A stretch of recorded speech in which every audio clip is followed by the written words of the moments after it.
Today we're going to do a very important aspect of dua that raises a lot of questions. In a hadith narrated in the Sunan of Ibn Majah, the Prophet ﷺ said, لا يزيد في العمر إلا البر ولا يرد القدر إلا الدعاء. The only thing that will increase a person's life is doing good deeds, especially to one's relatives. And the only thing that repels qadar is dua. The only thing that changes Allah's qadar is dua. The same sentiment is found in a number of traditions. For example, in the Sunan of At-Tirmidhi, the Prophet ﷺ made a similar statement, reported a similar statement, لا يرد القضاء إلا الدعاء. Nothing changes Allah's qada other than making dua. In another narration, narrated in the Musnad of Imam Ahmad, the Prophet ﷺ is reported to have said, إن الدعاء ينفع بما نزل وبما لم ينزل فعليكم بالدعاء يا عباد الله. Dua will help you in that which has already happened and that which has not yet happened. Dua will help you. Whatever has happened in the past, make dua, it will help you.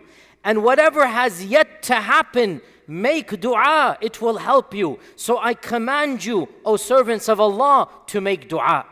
And in another hadith which has some authenticity issues, some scholars say it's weak, some say it's hasan, but the concept has already been proven in the previous ones. It's in another book called the Mustadrak of Al-Hakim, which is outside of the famous 6 books. There is a narration that says that inna du'a wal qadar, dua and qadar yata'alajani, they are having a fight ma bayna as-sama'i wal ard, in the heavens and earth, until the day of judgment. Dua and qadar are fighting which one will win. Sometimes dua overcomes qadar, and sometimes qadar overcomes dua. And sometimes that ma'raka, that debate, lasts until the day of judgment, which means your qadar will not come down, dua will stop it from coming down.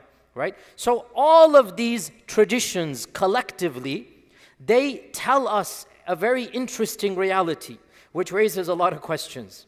And that reality is that dua can and does change what has been predetermined for you. Now, of course, we all believe in qadar. This is one of the fundamental pillars of iman. You all know in the hadith of Jibreel, and Allah subhanahu wa ta'ala says, "Inna kulla shay'in khalaqnahu biqadar." We have created everything with qadar. And Allah subhanahu wa ta'ala says, وَكَانَ أَمْرُ اللَّهِ قَدَرًا مَقْدُورًا. Allah's amr, Allah's commands is something that qadar has been done with. There is no changing of qadar. And Allah subhanahu wa ta'ala mentions in the Quran, وَتَمَّتْ كَلِمَةُ رَبِّكَ صِدْقًا وَعَدًا. Allah's commandments and Allah's statements are not going to be changed.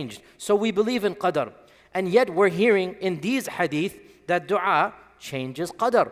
How do we reconcile this reality? Our scholars have commented on these traditions in many different books. The summary of it is as follows. First and foremost, we begin this very complicated discussion with the important disclaimer. Qadar is a mystery whose reality will never fully be understood. We simply have to submit and accept. Qadar is a mystery. It involves Allah's knowledge and Allah's power. And our finite minds can never comprehend Allah's infinite knowledge. So to presume that we will understand qadar is an arrogant presumption. And the notion of trying to reconcile free will with qadar, this problem has never been solved in a simple manner, and the ummah has always been grappling with it. In fact, the Prophet ﷺ himself was asked by one of the companions. This hadith is literally reported in our own traditions. One of the Sahaba, the same question every one of us has. He said, Ya Rasulullah, if everything is qadar, why should I do anything? The same question we all ask ourselves, the Prophet ﷺ was explicitly asked it, and he gave a beautiful response. He simply said, you do what you must do, i'malu. Don't use qadar to stop your own deeds. You do what you must do, and you will find your path will be the one that Allah has written for you. In other words, we can say, as Muslims, we never use qadar to justify a future tactic. We only use qadar to console ourselves for a past disaster or calamity. We never use qadar to plan something because we don't know qadar. So we never bring in, oh, Allah's qadr might be this and that. We plan and we expect the best qadr.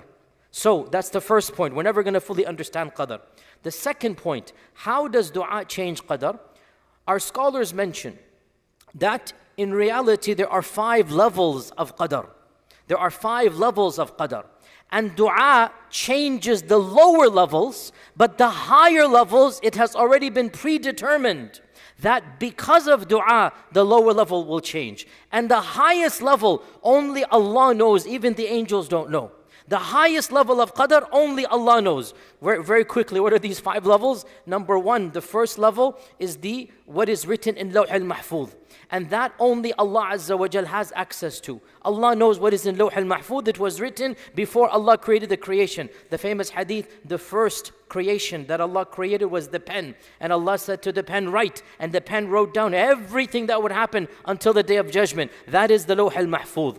The second level of qadar, it occurred when Allah created our souls on this earth. This is the Yawm al-Mithaq. And that is a famous tradition. We don't have time to go into it. The third level of qadar, it is when our mothers the ruh is blown into our mother's wombs. When we are in our mother's wombs, the ruh comes down, the angel brings the ruh down, and Allah subhanahu wa ta'ala decrees qadar at that point in time. When will this child die? How much will this child earn? Is this child a person of heaven or hell? It is written down when we are in our mother's womb. This is the third level. The fourth level of qadar, Laylatul Qadr. Laylatul Qadr, that's annual qadr. So the third level is the life qadr. The second level is the creation qadr. The first level is Allah's qadr. That is beyond any makhluq's knowledge. So what was that? Number 4 is the yearly qadr, Laylatul Qadr. And then the final level of qadr, the instantaneous qadr, which is the daily or the minute or the hourly qadr. Like كُلَّ يَوْمٍ هُوَ فِي شَأْنٍ.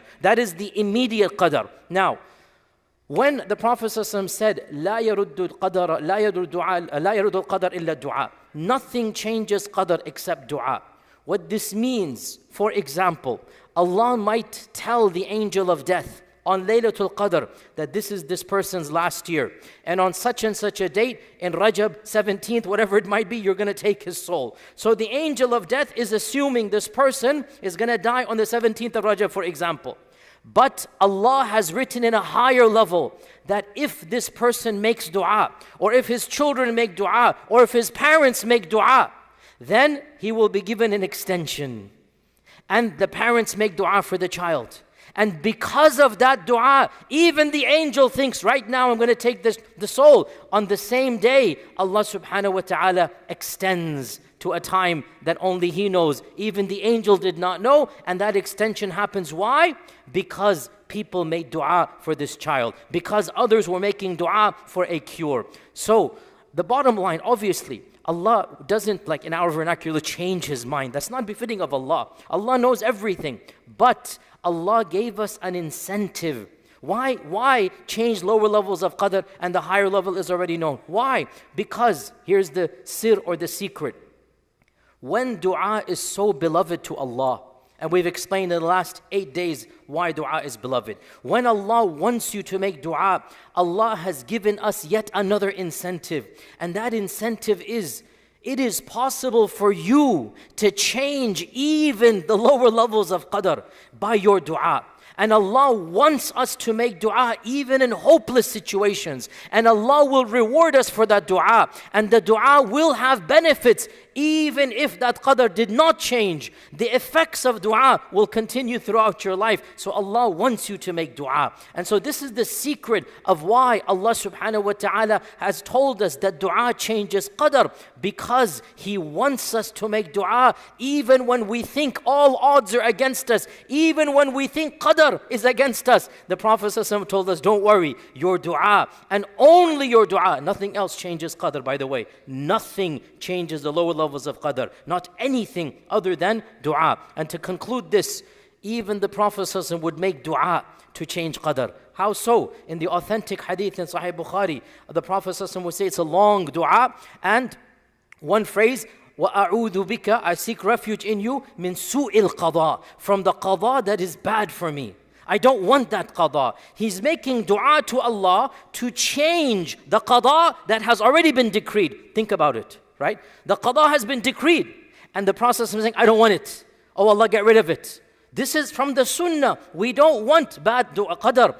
So we want to change the lower levels of qadr for the higher levels, knowing Allah will change it. And only Allah knows. No other makhluk knows. So make dua even when you think qadr might be against you, because those are the lower levels of qadr. Make dua because the only thing that changes qadr is dua. That's how powerful dua is. And inshallah from tomorrow we're going to start talking about the etiquettes of dua. Wassalamu alaikum wa rahmatullahi wa barakatuh.